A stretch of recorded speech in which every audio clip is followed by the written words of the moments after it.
Le fils de l'homme, ou la grande guerre. Le fils de l'homme, ou la grande guerre. ou la grande guerre. Le fils de l'homme, ou la grande guerre, L'homme au chapeau melon. l'homme au chapeau melon, l'homme au chapeau melon, La bonne foi, la bonne foi, la bonne foi. l'homme au chapeau melon, au chapeau melon, la bonne foi, la bonne foi, la bonne foi, L'homme au chapeau melon, l'homme au chapeau melon, l'homme au chapeau melon. La bonne foi, la bonne foi. la bonne foi,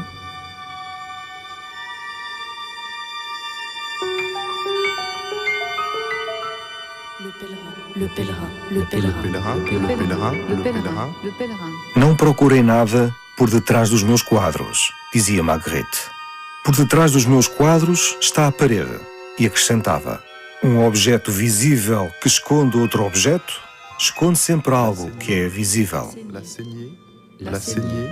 La saignée, la saignée, la saignée. Mas será possível criar imagens tão perturbadoras que recusam indefinidamente qualquer símbolo e pintar, como queria Magritte, um mistério sem sombra?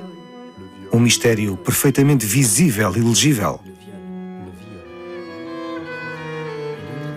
L'île au trésor, au trésor, L'île au trésor. l'île au trésor. La lunette d'approche. La La lunette lunette d'approche. La lunette d'approche. La lunette d'approche. la lunette d'approche, la grande famille, La grande famille. La grande, la grande famille, la grande famille. Parece que Magritte escondeu bem o seu jogo, multiplicando as tentativas de imagens impossíveis por princípio, mas que são agora brilhantes como as verdades. La tentative de l'impossible. La tentative de l'impossible. La tentative de l'impossible. La tentative de l'impossible. la tentative de l'impossible.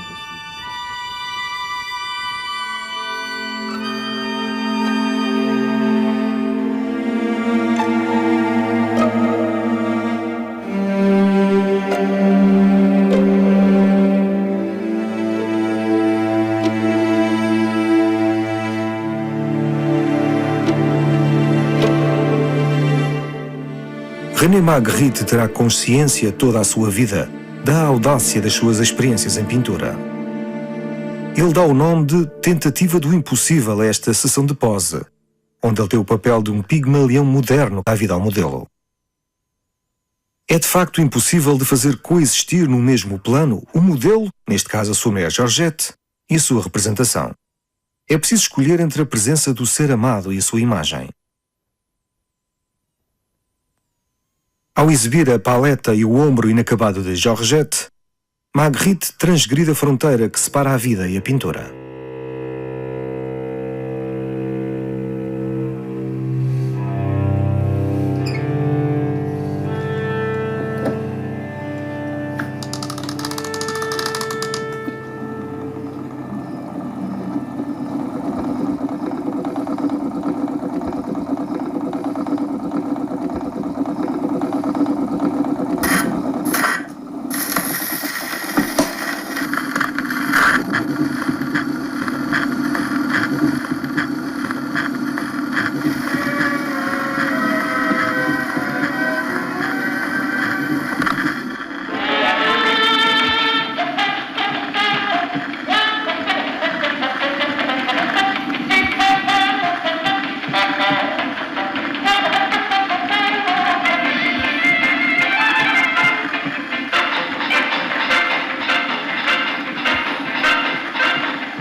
Magritte tem 25 anos em 1923. Com os anos loucos ao rubro, ele pinta este nu, deitado, de Georgette. Ainda não temos as suas associações de imagens insólitas, que serão a sua imagem de marca e a sua glória, nas obras da juventude.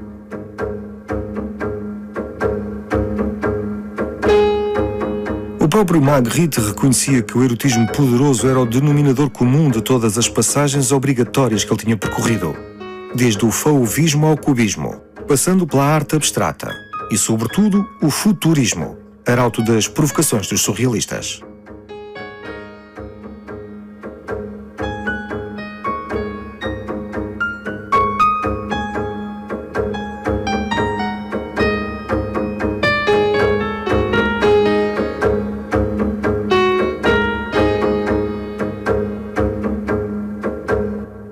les futuristes s'occupaient en somme de rechercher une manière originale de peindre, alors que Chirico ne s'inquiétait pas d'une manière de peindre, mais de ce qu'il faut peindre, ce qui est très différent. Em 1924, graças a uma reprodução mostrada por um amigo, Magritte descobre O Canto de Amor, uma obra-prima de Giorgio de Chirico, realizada cerca de 10 anos antes. Uma cabeça de gesso de desenho académico justaposta a uma luva de cirurgião, num cenário antigo onde passava uma locomotiva. Tudo anunciava a Associação Livre de Imagens. Magritte lembra-se de chorar de emoção. Je ne pouvais pas peindre comme Chirico, ou Chirico plutôt. Je cherchais quelque chose à peindre.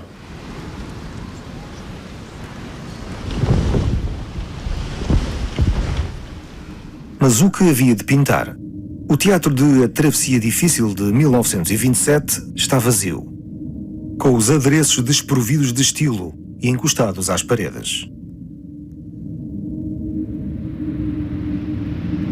Uma tempestade, cenário de fundo, podia engolir o viajante que é observado pelo olho ciclópico do bilboquet imóvel.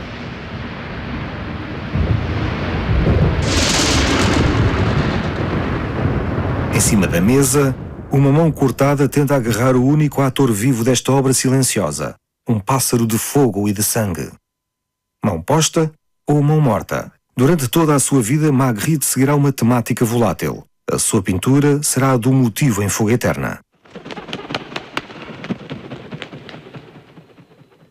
Elle est fine comme un trou d'aiguille, Marie. Magritte não estará sozinho para percorrer esta travessia difícil.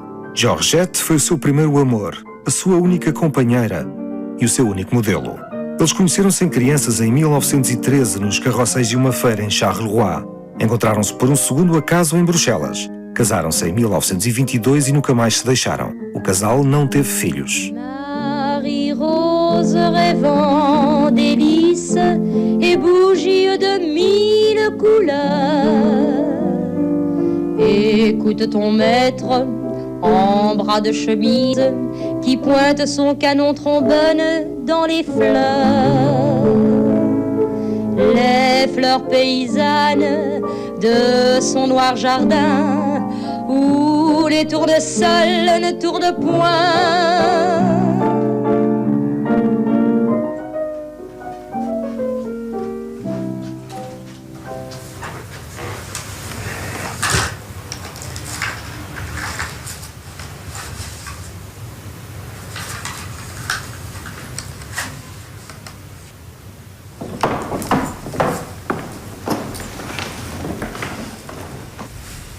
Georgette foi uma musa discreta, ao contrário das egérias surrealistas como Gala de Dali ou Nadia de Breton, uma das raras imagens que se comportou como um anjo.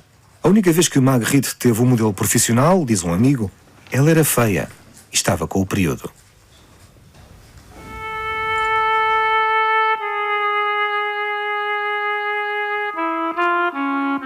A beleza fria de Georgette, a sua fotogenia excepcional, o seu corpo firmemente torneado, também eram belos objetos para pintar entre os outros objetos do cotidiano.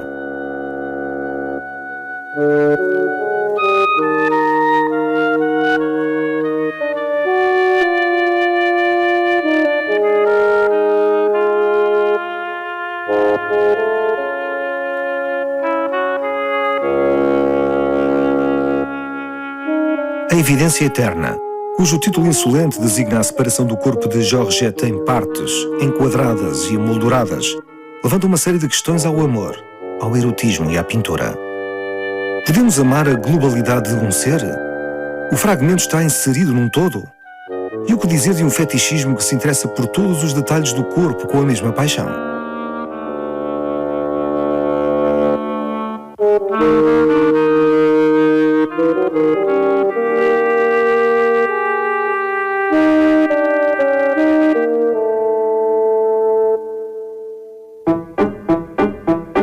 Em março de 1925 surge a primeira edição de Esophage, revista surrealista belga para a qual Magritte colabora.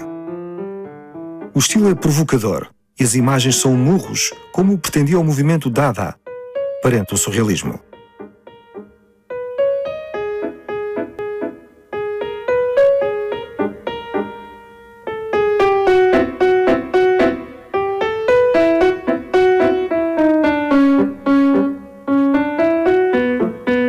O grupo dos belgas multiplica os panfletos e as ações efêmeras. Tem a sua galeria de arte, Centaure, e o seu café literário, Feuille de Papier Doré, propriedade de um poeta, Gérard Van Bruane, e nele encontramos os principais cúmplices de Magritte. Marcel Marienne, o mais novo do grupo, poeta e fotógrafo, erotomaníaco distinto, editorialista de obras importantes como Lábios Nus e Espelho Infiel. A correspondência com Magritte é abundante e muito dirigida à coisa. Bom coito era a forma de cordialidade preferida dos dois.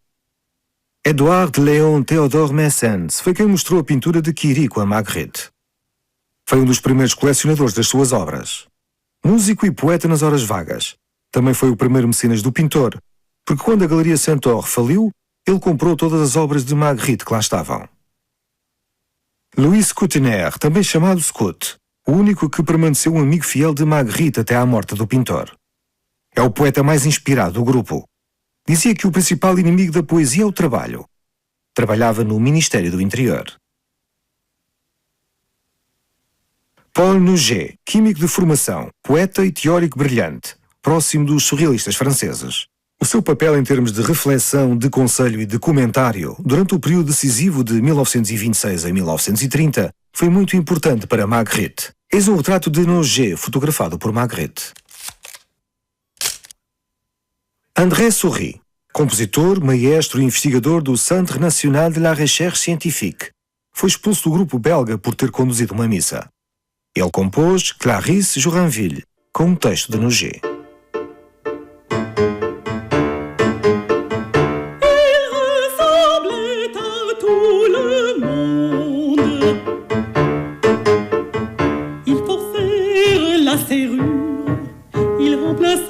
L'objet perdu, ils amorcèrent les fusils, ils mélangèrent les liqueurs, ils ont semé les questions à pleine main, ils se sont retirés avec modestie en effaçant leur signature. Uma das atividades preferidas do grupo belga era participar em sessões de fotografia e de cinema amador organizadas por Magritte. Cultivavam um humor ingênuo, colorido com erotismo e influenciado pelo cinema cómico dos anos 20 e pela caricatura popular. Não se tratava de criar arte, mas de se dedicar a atividades coloridas com humor e sarcasmo, de acordo com o próprio espírito do surrealismo.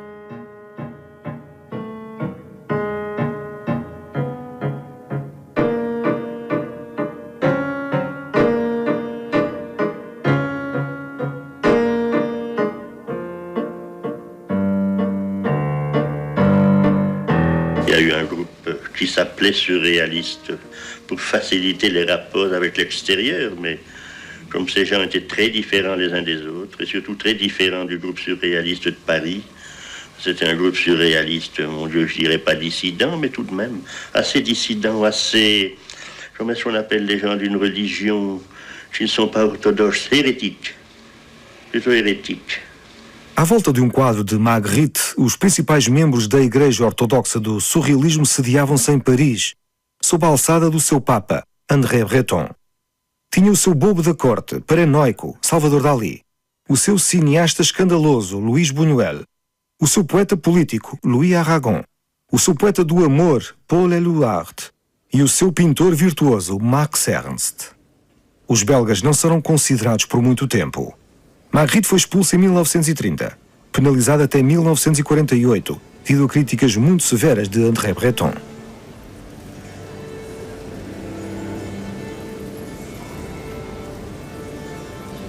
Os surrealistas belgas mostravam-se em espetáculos na sala Mercel Lise, em Ixelles. Entre a música de Messens, os textos de Nouget ou a pintura de Magritte, nasciam correspondências únicas.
Magritte foi o único pintor do grupo surrealista belga.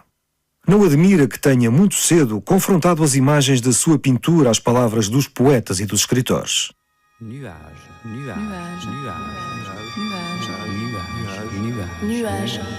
Cheval.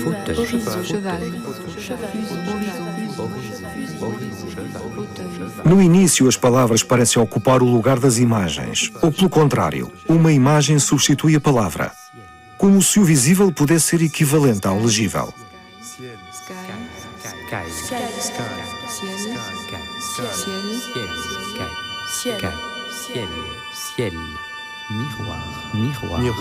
Miroir.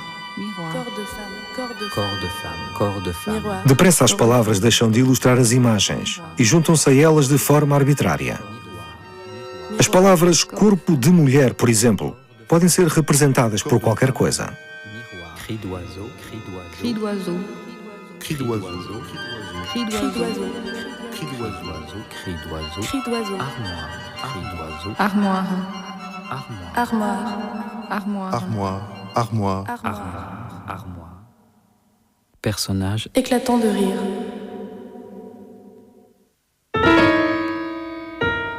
Instala-se uma relação completamente arbitrária entre o regime linguístico e o regime icónico, obrigando o espírito do espectador a trabalhar conforme o próprio desejo de Magritte. As correspondências que dão sentido a essas estranhas charadas devem ser descobertas. Em Chave dos Sonhos, por exemplo, a imagem de um ovo não tem nada em comum com a palavra acácia. No entanto, o ovo é o princípio de qualquer forma, o rebento da imagem. E a acácia, que tem as letras A e C, letras do início do alfabeto, seria o nascimento de uma árvore, também ela localizada na origem, a da linguagem. Temos a mesma relação secreta entre a imagem de um sapato de senhora e a palavra lua. O sapato é o fetiche sexual da feminilidade e a lua é o seu símbolo cósmico. A apoteose da relação impertinente entre palavras e imagens é a obra Isto Não É um Cachimbo, à qual Magritte deve muito da sua celebridade. A relação entre a frase, que é negativa, e a imagem, que é realista, provoca, segundo diz Magritte, uma afronta ao bom senso e aos seus maus hábitos. Ah, c'est évident. C'est évident que l'image d'une pipe n'est pas une pipe. Peut-être, ça pourrait-il paraître simpliste, mais néanmoins, ça cause un choc aux personnes qui ne pensent pas à cette évidence.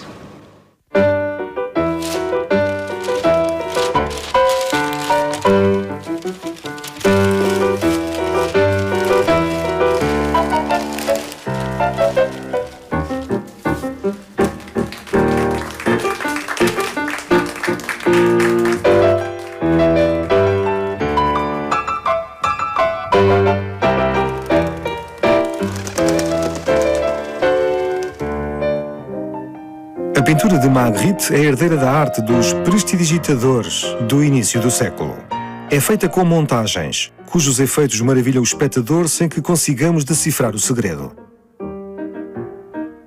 Podemos ver o número de um ilusionista, que usa a substituição de objetos, levitações diversas, espelhos alterados e sessões de hipnotismo.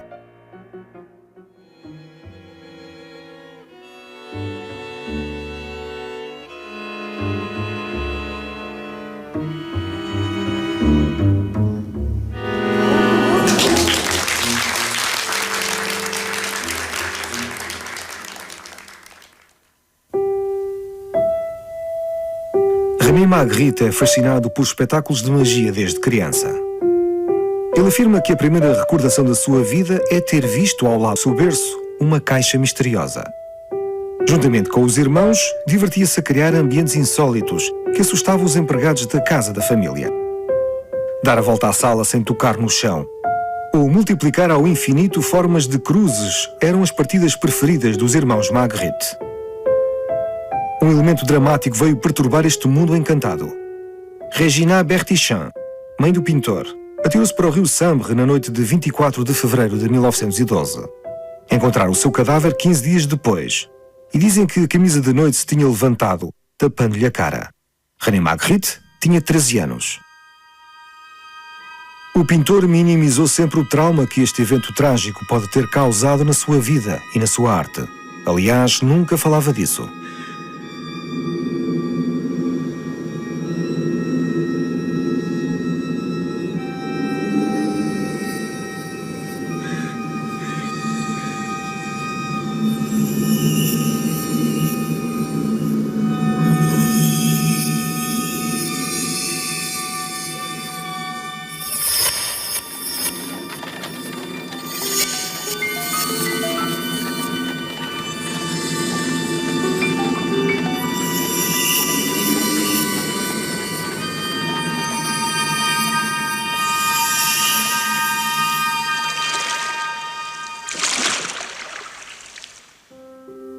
Alguns quadros, como, por exemplo, Devaneios do Caminhante Solitário, fazem alusão ao drama. Por que é que Magritte quis ocultar tanto um luto tão traumatizante? Ele dizia: a única relação da obra de um pintor com a sua biografia seria de desmentir a última. A psicanálise nesta matéria está à vontade para falar de um recalcamento ligado a um distúrbio do luto. Todos os quadros de Magritte serão o refúgio ideal de um drama, onde culpa e desejo se misturam.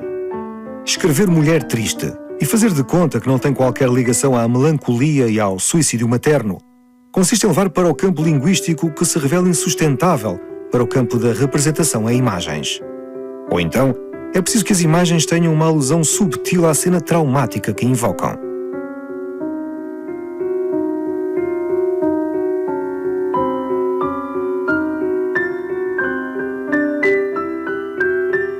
O domínio de Arnhem dá a contemplar uma encenação disfarçada de ausência saudosa de mamã. O pássaro está petrificado ao longe e a neve acaba de o congelar. Mas com as asas abertas e o seu a olhar, ele tenta chocar os seus ovos. A distância entre a mãe e o ninho, no entanto, é inultrapassável. A cor azul, dominante, sugere uma emoção muda. O carinho materno para Magritte exprime-se através da falta original e de uma separação cruel, à bovo. Et alors on dit toujours, oui, monsieur Magritte, qu'est-ce que vous avez voulu dire avec ce tableau? Et mon mari répondait, mais voilà, j'ai peint ce tableau, j'ai pensé à le peindre, vous voyez ce que j'ai peint, il n'y a rien derrière. C'est l'image que j'ai voulu peindre et vous la voyez. Il ne faut pas aller chercher un symbole là-dedans. Il n'y avait jamais de symbole dans le tableau de mon mari.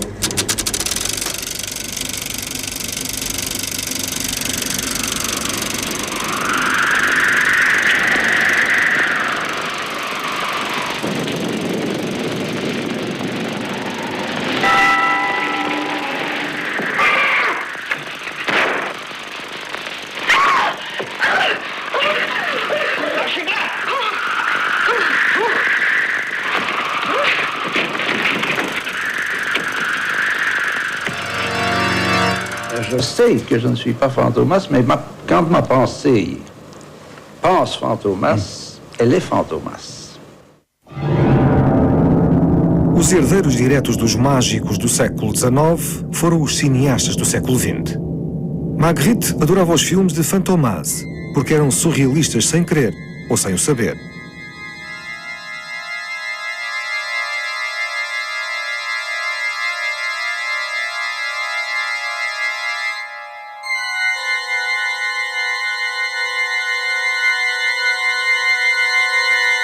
Em muitos dos seus quadros, Magritte usa imagens que trabalham sobre a duração, como o abrandar de jogador secreto, ou o suspense de duração apunhalada.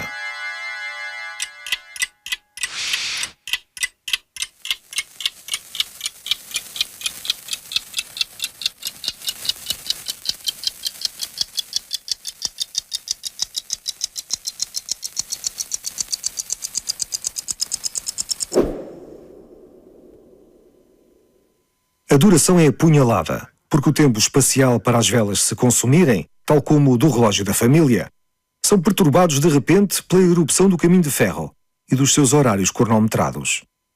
Já não há lareira à volta da qual nos podemos aquecer, apenas uma rapidez que devora o espaço e apunhala o tempo.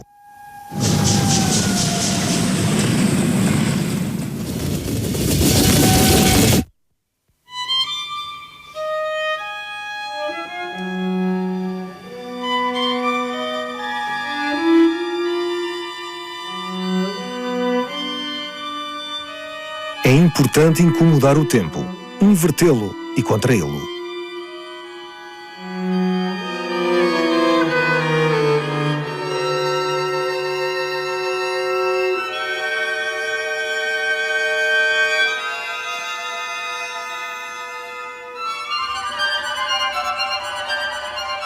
Magritte faz com que a pintura beneficie das dissoluções encadeadas e de outros truques de Méliès.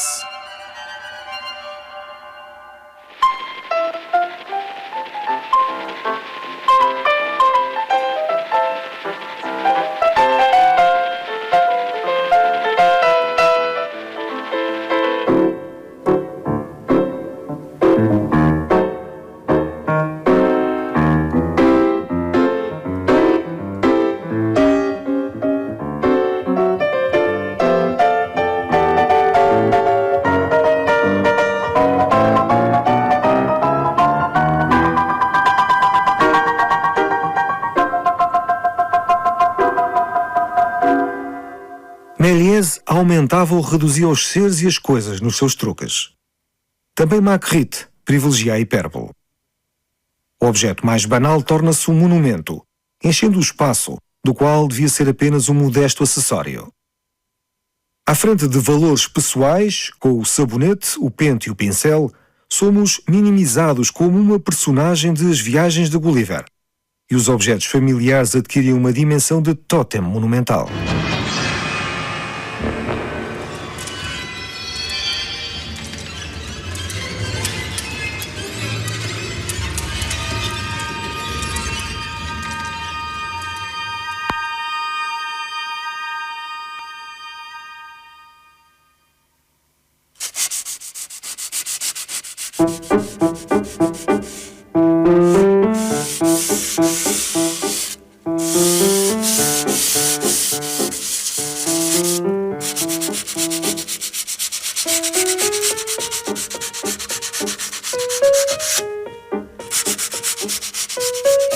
Invocando a descoberta, a tela onde vemos uma mulher cuja pele se transforma em madeira, Magritte disse em carta ao seu amigo Paul Noguet: encontrei uma nova possibilidade que as coisas têm, a capacidade de se transformarem em outra coisa com o tempo.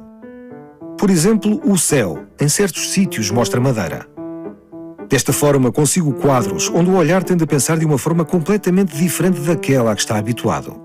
Noguet responde a Magritte que essa descoberta está diretamente relacionada com o cinema. Um objeto que se transforma noutro é uma dissolução encadeada.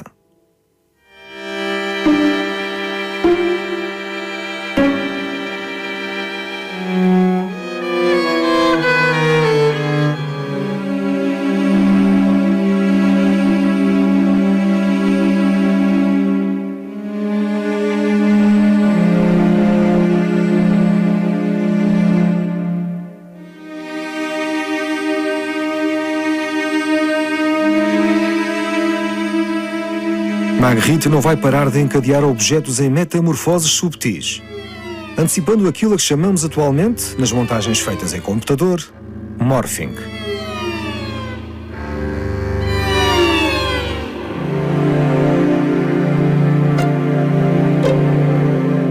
As metamorfoses, de acordo com Magritte, são inúmeras. O vidro torna-se cenoura. O charuto consome o peixe. As folhas crescem e tornam-se mochos.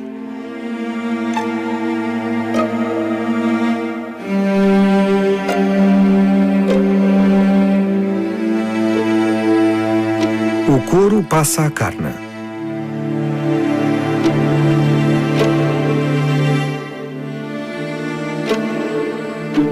Os peixes petrificam-se. Eh bien oui, la pierre est aussi un être qui a de l'importance pour moi. Une importance particulière?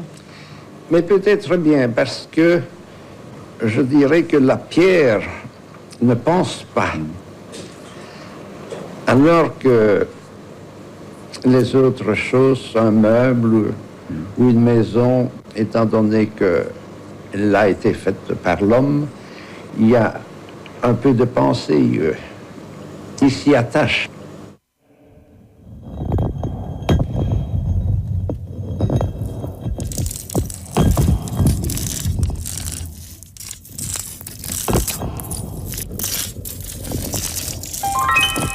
Se a pedra, como diz Magritte, não pensa e é perfeitamente inumana, poderá ser objeto da passagem de metamorfoses? Ficar petrificado é admitir que somos vítimas da górgona, que morremos e nos fossilizamos. Um coração de pedra não tem piedade nem amor. Ou então as petrificações de Magritte ousam atingir os limites derradeiros da mutação dos seres e das matérias. E o pássaro de pedra, em pleno voo, proclama a beleza de se tornar um mineral.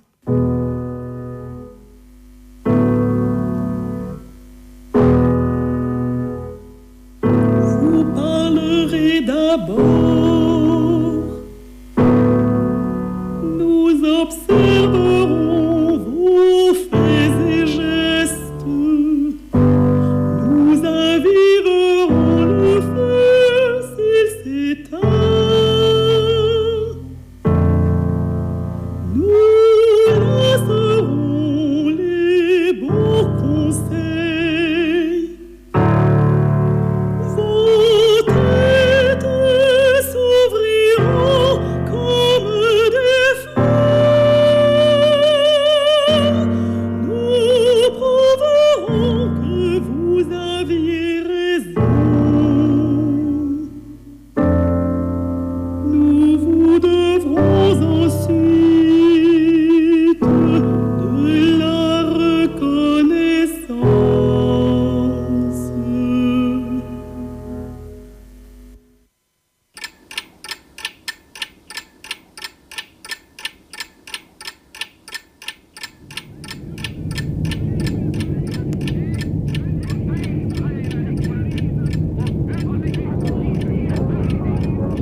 Durante a guerra de 1940-45, parte dos surrealistas deixaram a Europa.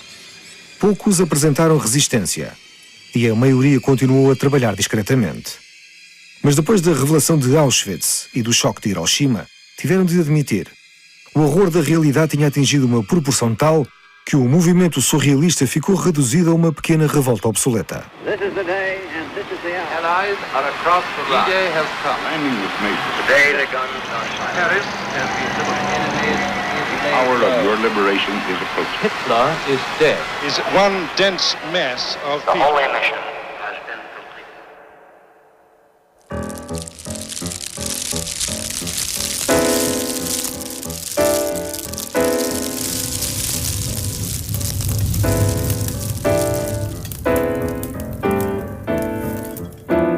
Magritte pressentiu que era preciso livrar-se do clima de humor negro que caracterizava o espírito surrealista antes da guerra. Começou a pintar inspirando-se em Renoir. Esse período da sua pintura, dita solar, reivindica a alegria de viver de acordo com novas opções revolucionárias, encontrar a felicidade de viver e de pintar.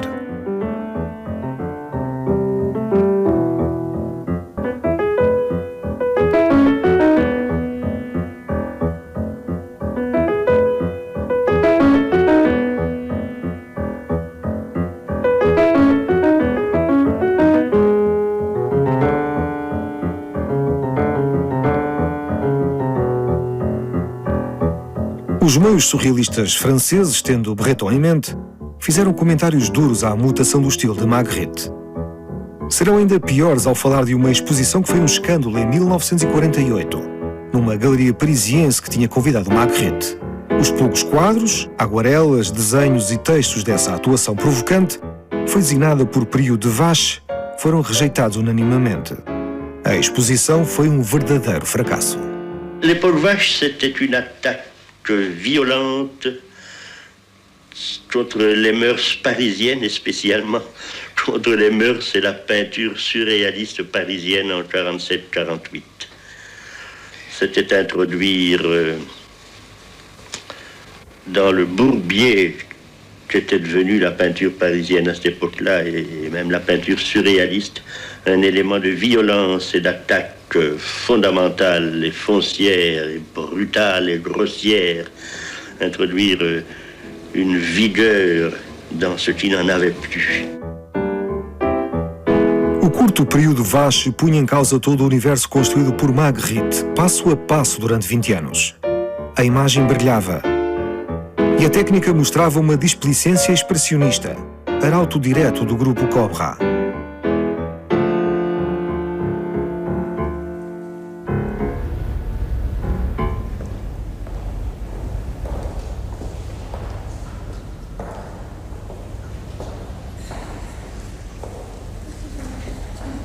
Mas a técnica habitual de Magritte rapidamente voltou à tona. Ele regressa a uma pintura lisa, sem materiais nem gestos expressivos, e onde apenas conta o aperfeiçoamento da imagem. Essa claridade do propósito faz da pintura de Magritte uma arte destinada à reprodução. Ele próprio sugere nas suas telas da juventude, como por exemplo, Fim das Contemplações, Retrato de Noger e Homem com Jornal.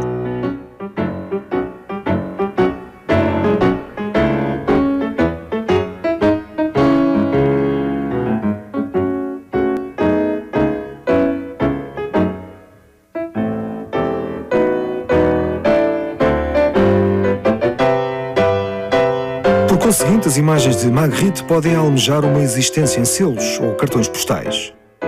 Nenhum quadro de Magritte perde beleza ao ser reproduzido, bem pelo contrário. O seu valor em termos de aura de obra-prima liberta-se, não pela sua raridade nem pelo seu caráter único, mas pela sua disseminação coletiva.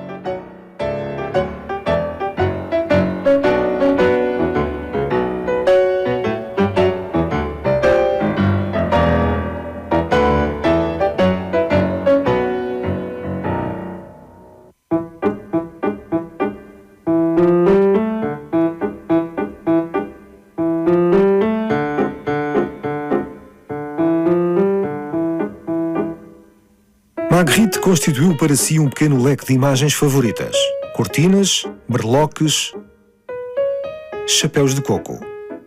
Magritte às vezes usava um chapéu de coco só para se divertir. Na sua pintura, a personagem que usava esse chapéu fora de moda representa o homem anónimo, o equivalente humano dos objetos industrializados usados na arte moderna. Entre as imagens típicas de Magritte, a nuvem ocupa um espaço singular. Não é um objeto como uma maçã ou um chapéu de coco. É uma forma instável, sempre em mutação, que Magritte tenta manter no cenário da sua pintura desde 1927.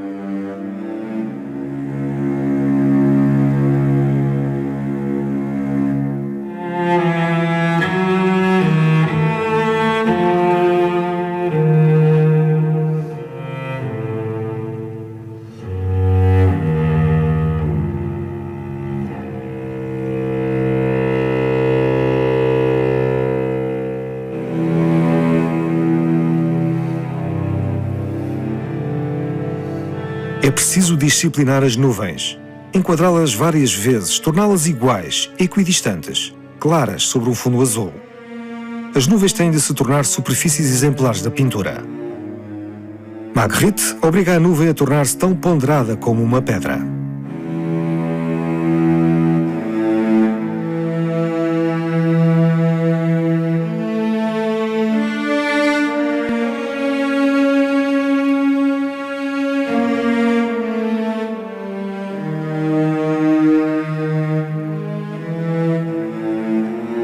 Em corda sensível, Uma taça de champanhe hiperbólica e musical captura um cúmulo nimbo. Essa corda sensível é também um acordo perfeito entre o cristal e o vapor.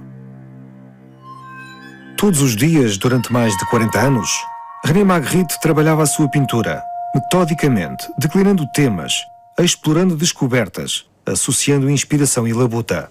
Mais de 1000 quadros, um número igual de aguarelas e de desenhos constitui um imenso acervo, onde a pintura, a lógica, a filosofia e a retórica se entendem às maravilhas.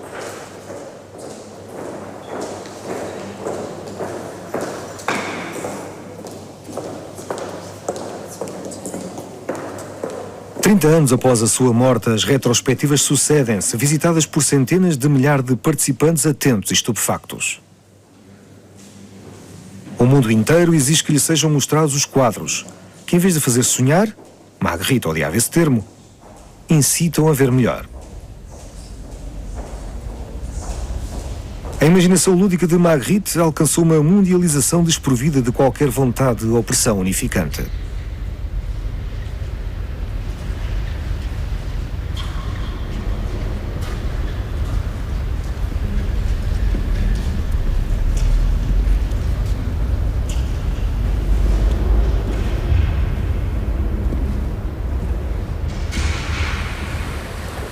No início dos anos 50, Magritte torna-se famoso. Um marchand internacional, Alexandre Riolas, começa a representá-lo. E grandes colecionadores interessam-se por ele. Então, Gustave Nellens, proprietário e diretor do casino de Knock, na zona costeira da Bélgica, encomenda-lhe um fresco para a grande sala de recepção. Magritte debita nela todo o seu repertório de imagens num abecedário composto com destreza. Podemos ver nele o filme de 30 anos de pintura.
O fresco do casino de Knock pode ser visto como o testamento antecipado do pintor. Mas Magritte não teria gostado de tal propósito.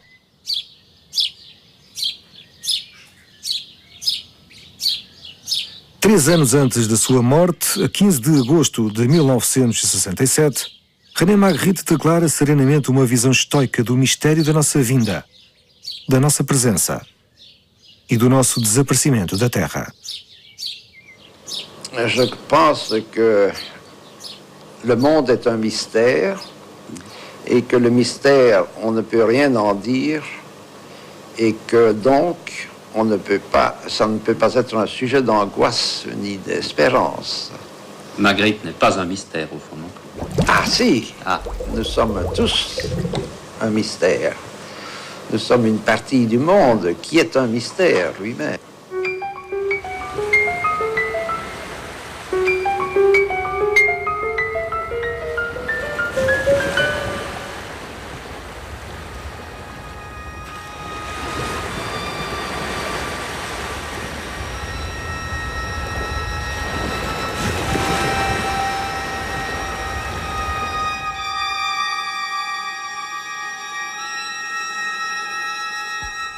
La reconnaissance infinie. La reconnaissance. La reconnaissance infinie. La reconnaissance. Reconnaissance infinie. J'ignore la véritable raison que j'ai de peindre, tout autant que j'ignore la raison qu'il y a de vivre et de mourir.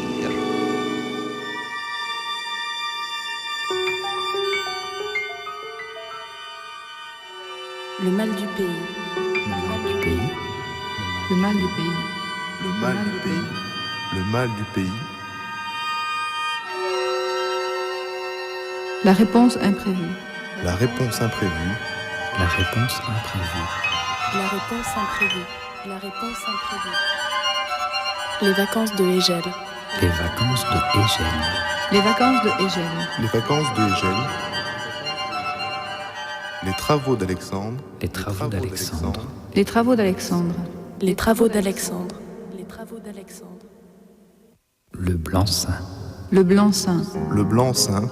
Le blanc-seing. Je tiens toutes mes promesses. Le bouquet tout fait. Le bouquet tout fait. Le bouquet tout fait. Je parie pour le plaisir.